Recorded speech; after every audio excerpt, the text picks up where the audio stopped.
آج میں آپ سے گفتگو کر رہا ہوں اس دن پر جس دن ہمارے لاکھوں لوگ جموں میں شہید ہوئے۔ وہ تو خوشیاں منا رہے تھے کہ ہم ارض پاکستان کی طرف جا رہے ہیں اور جو ظلم ستم وہاں پر مہاراجہ نے رچایا تھا اس سے نجات لیں گے۔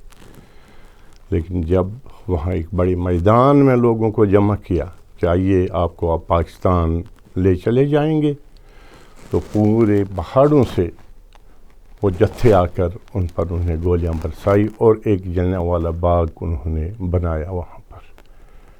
ان لوگوں میں جو شہداء ہیں، کچھ لوگوں کی رائے ہے وہ 4 لاکھ تھے، لیکن جو تسلیم کیے گئے ہیں وہ 2.5 لاکھ ہیں، جن میں بچے، بوڑھے، مائیں، بہنیں شامل ہیں۔ ہمیشہ ظالم یہ تصور کرتا ہے، سوچتا ہے کہ اس ظلم اور طاقت سے تحریکیں مٹ جائیں گی، لیکن تحریکیں اس ظلم و ستم سے مضبوط تر ہوتی ہے۔ بھارت نے ہمیشہ یہ دیکھا ہے کہ انہوں نے کشمیریوں کو ہمیشہ طاقت کے ذریعے دبانے کی کوشش کی، یعنی خاص کر جو اس وقت تحریک چل رہی ہے۔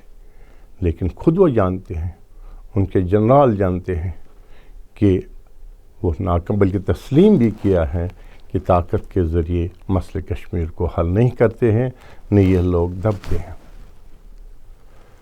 جہاں تک کشمیری لوگوں کا تعلق ہے، بھارت کتنا بھی کہے کہ یہ ٹیررسٹ ہیں، نہیں، وہ اپنے حق کے لیے لڑ رہے ہیں۔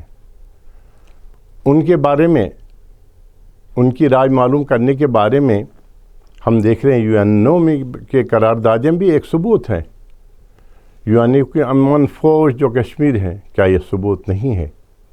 کیا بھارت کے 10 لاکھ فوج سے زیادہ جو کشمیر میں ہے، یہ اس بات کا ثبوت نہیں ہے کہ مسئلہ کشمیر ایک زندہ مسئلہ ہے؟ بھارت کے دوسرے ریاستوں میں وہ فوج موجود کیوں نہیں ہے؟ بھارت کو یہ تسلیم کرنا چاہیے کہ مسئلہ کشمیر ان کا اٹوٹ انگ نہیں ہے، کشمیر ان کا اٹوٹ انگ نہیں ہے، بلکہ یہ ایک زندہ مسئلہ ہے، اور کشمیری جو ہے وہ اپنا حق چاہتے ہیں تاکہ وہ اپنے مستقبل کا فیصلہ کریں۔